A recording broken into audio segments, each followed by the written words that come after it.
അസ്സലാമു അലൈക്കും വറഹ്മത്തുള്ളാഹ്.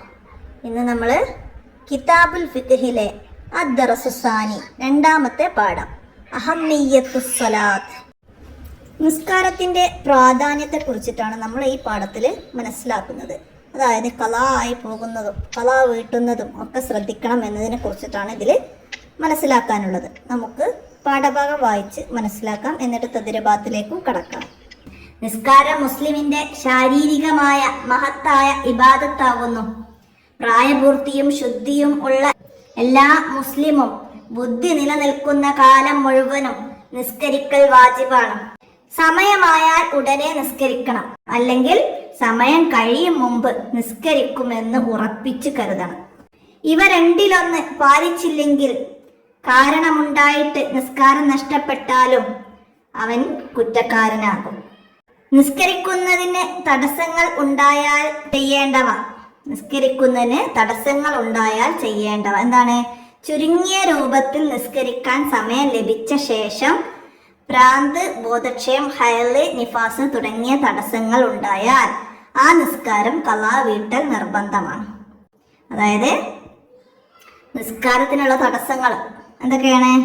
ഭ്രാന്ത്, ബോധക്ഷയം, ഹൈള്, നിഫാസ് തുടങ്ങിയവയാണ് നിസ്കാരത്തിനുള്ള തടസ്സങ്ങൾ. അപ്പം അത് നമുക്ക് നിസ്കാരത്തിന്റെ സമയമായി, ചുരുങ്ങിയ രൂപത്തിൽ നിസ്കരിക്കാൻ സമയം ലഭിച്ചിട്ടുണ്ട്, പക്ഷെ നമ്മൾ എന്താണ് നിസ്കരിച്ചിട്ടില്ല. പിന്നെ അതിനുശേഷം ലഭിച്ച ശേഷം ഭ്രാന്ത്, ബോധക്ഷയം, ഹൈള്, നിഫാസ് തുടങ്ങിയ തടസ്സങ്ങൾ ഉണ്ടായാൽ ആ നിസ്കാരം ഖളാ വീട്ടൽ നിർബന്ധമാണ്. അതുപോലെ തന്നെയാണ് ഹൈള് ഉണ്ടെങ്കിലും നിഫാസ് ഉണ്ടെങ്കിലും ഒക്കെ എന്താണ്, നമുക്ക് ചുരുങ്ങിയ രൂപത്തിൽ നിസ്കരിക്കാൻ സമയം കിട്ടിയിട്ട് നിസ്കരിക്കാതെ അതിനുശേഷം ആ നിസ്കാരം നമുക്ക് നിർവഹിക്കാൻ കഴിയാതെ പോയാല് ആ നിസ്കാരം ഖളാ വീട്ടൽ നിർബന്ധമാണ്. തടസ്സങ്ങൾ നീങ്ങിയാൽ ചെയ്യേണ്ടത്, തടസ്സങ്ങൾ നീങ്ങിയാല്, അതായത് ഒരു തക്ബീറിനുള്ള സമയം മാത്രം ബാക്കിയിരിക്കെ തടസ്സങ്ങൾ നീങ്ങുകയോ ഒരാൾ മുസ്ലിം ആവുകയോ ചെയ്താൽ ആ നിസ്കാരവും അതിനു മുമ്പുള്ള നിസ്കാരം ഇതോടൊപ്പം ജംആക്കപ്പെടുന്നതാണെങ്കിൽ അതും നിസ്കരിക്കൽ വാജിബാണ്. അടുത്തത് എന്താണ്? നഷ്ടപ്പെട്ട നിസ്കാരം ഖളാ വീട്ടണം. കാരണമില്ലാതെ നഷ്ടപ്പെട്ട നിസ്കാരം ഉടനെ ഖളാ വീട്ടലും. ആസന്നമായ നിസ്കാരം ഖളാ ആകില്ലെങ്കിൽ അതിനേക്കാൾ മുന്തിക്കലും നിർബന്ധമാണ്. അനിവാര്യമായ ഭക്ഷണം, ഉറക്കം, ജോലി പോലുള്ളവക്ക് അല്ലാത്ത മുഴുവൻ സമയവും നഷ്ടപ്പെട്ട നിസ്കാരം ഖളാ വീട്ടാൻ ഉപയോഗിക്കണം. അപ്പൊ ഇതൊക്കെയാണ് പാഠത്തില് മനസ്സിലാക്കാനുള്ളത്. ഇനി നമുക്കിതിന്റെ തദ്രിബാത്ത് നോക്കാം. എന്താണ്? ഒന്നാമത്തെ ചോദ്യങ്ങൾക്ക് ഉത്തരം കണ്ടെത്തണം. എന്താണ്? മഹത്തായ ശാരീരിക ഇബാദത്താണ് ഏതാണ്? നിസ്കാരം. നിസ്കാരം മഹത്തായ ശാരീരിക ഇബാദത്താണ്. നമ്മൾ ഫസ്റ്റ് തന്നെ പഠിച്ചിട്ടുണ്ട് അല്ലേ? നിസ്കാരം മുസ്ലിമിന്റെ ശാരീരികമായ മഹത്തായ ഇബാദത്താണ് നിസ്കാരം എന്നത് മനസ്സിലാക്കാം. അടുത്ത രണ്ടാമത്തത്, ഉറക്കം കാരണം നിസ്കാരം നഷ്ടപ്പെട്ടാൽ എന്ത് ചെയ്യണം? ഉറക്കം കാരണം നിസ്കാരം നഷ്ടപ്പെട്ടാൽ എന്താണ്? നഷ്ടപ്പെട്ട നിസ്കാരം ഖളാ വീട്ടണം. നഷ്ടപ്പെട്ട നിസ്കാരം ഖളാ വീട്ടണം. ഉറക്കം കാരണം നഷ്ടപ്പെട്ട നിസ്കാരം ഖളാ വീട്ടണം.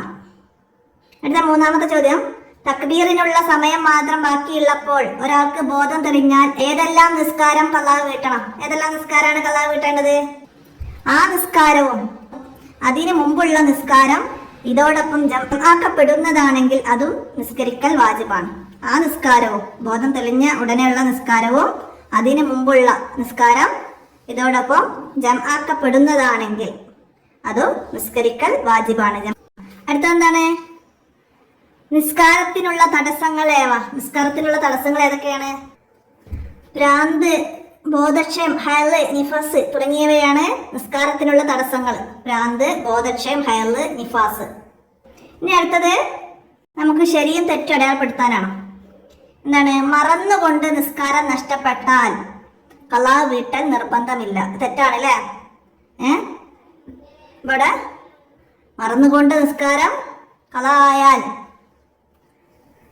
ഉടനെ ഖളാ വീട്ടണം. നഷ്ടപ്പെട്ട നിസ്കാരം ഖളാ വീട്ടണം. അപ്പൊ അത് തെറ്റാണ്. നിർബന്ധമില്ല എന്നല്ല, നിർബന്ധമാണ്. ഖളാ വീട്ടൽ നിർബന്ധമാണ്. അടുത്തതാ, മുക്കല്ലഫായ രോഗിക്ക് നിസ്കാരം ഒഴിവാക്കാം.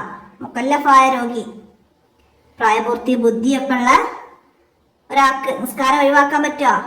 അയാൾ രോഗിയാണെങ്കിലും നിസ്കരിക്കണം. നിസ്കാരം ഒഴിവാക്കാം എന്നത് ഒഴിവാക്കാൻ പാടില്ല എന്നതാണ്. അപ്പൊ ഇതും തെറ്റാണ്. അപ്പൊ നമുക്കത് തെറ്റടയാളപ്പെടുത്താം. അടുത്തതാ, ചുരുങ്ങിയ നിലയിൽ നിസ്കരിക്കാനുള്ള സമയം ലഭിച്ച ശേഷം ഹേളുണ്ടായാൽ ആ നിസ്കാരം ഖളാ വീട്ടണം. അത് ശരിയാണ്. നിസ്കാരം ഖളാ ആയാൽ അത് ഉടനെ തന്നെ ഖളാ വീട്ടണം. അത് അടുത്തത് കാരണമില്ലാതെ നിസ്കാരം നഷ്ടപ്പെട്ടാൽ ഉടനെ തന്നെ ഖളാ വീട്ടണം. അത് ശരിയാണ്. അത് ഉടനെ തന്നെ ഖളാ വീട്ടണം. ശരി അടയാളപ്പെടുത്താം. നിസ്കാരം എൻ്റെ ജീവിതത്തിൽ എന്ന തലക്കെട്ടിൽ 3-4 വരികളുള്ള ചെറിയ കുറിപ്പ് തയ്യാറാക്കാനാണ്. നമുക്ക് എന്തൊക്കെ എഴുതാം? നമുക്ക് ഹെഡിങ് നിസ്കാരം എൻ്റെ ജീവിതത്തിൽ എന്ന് നൽകാം. എന്നിട്ട് നിസ്കാരം നമ്മുടെ ജീവിതത്തിൽ എന്താണ്? നിർബന്ധമാക്കപ്പെട്ട ഫർളാണ്. ഇസ്ലാം കാര്യങ്ങളിൽ നിന്ന് രണ്ടാമത്തതാണ് നിസ്കാരം. അത് എല്ലാ മുസ്ലിമിനും നിർബന്ധമാണ്. ഞാൻ എൻ്റെ ജീവിതത്തിലെ നിസ്കാരങ്ങൾ ഖളാ ആക്കാതെ ഉടനെ തന്നെ നിർവഹിക്കും. മറ്റ് കർമ്മങ്ങൾക്കെല്ലാം മുൻഗണന നൽകുന്നത് പോലെ നിസ്കാരത്തിനും ഞാൻ മുൻഗണന നൽകും എന്നൊക്കെ ചേർത്തിട്ട് നമുക്കൊരു 3-4 വരി അവിടെ എഴുതി കൊടുക്കാം. അപ്പോൾ ഇത്രയാണ് രണ്ടാമത്തെ പാഠമായ അഹമ്മിയത്ത് സ്വല എന്ന പാഠഭാഗത്തിൽ നമുക്ക് മനസ്സിലാക്കാനുള്ളത്. അപ്പോൾ നിങ്ങൾ മനസ്സിലാക്കുക. കൂട്ടുകാർക്കൊക്കെ വീഡിയോ ഷെയർ ചെയ്തെടുക്കുക. എന്തെങ്കിലും തെറ്റുകളൊക്കെ കാണുന്നെങ്കിൽ കമൻ്റായിട്ട് അറിയിക്കുക. അപ്പോൾ നമുക്ക് അടുത്ത പാഠഭാഗവുമായി അടുത്ത വീഡിയോയിൽ കാണാം. അസ്സലാമു അലൈക്കും വറഹ്മത്തുള്ളാഹി.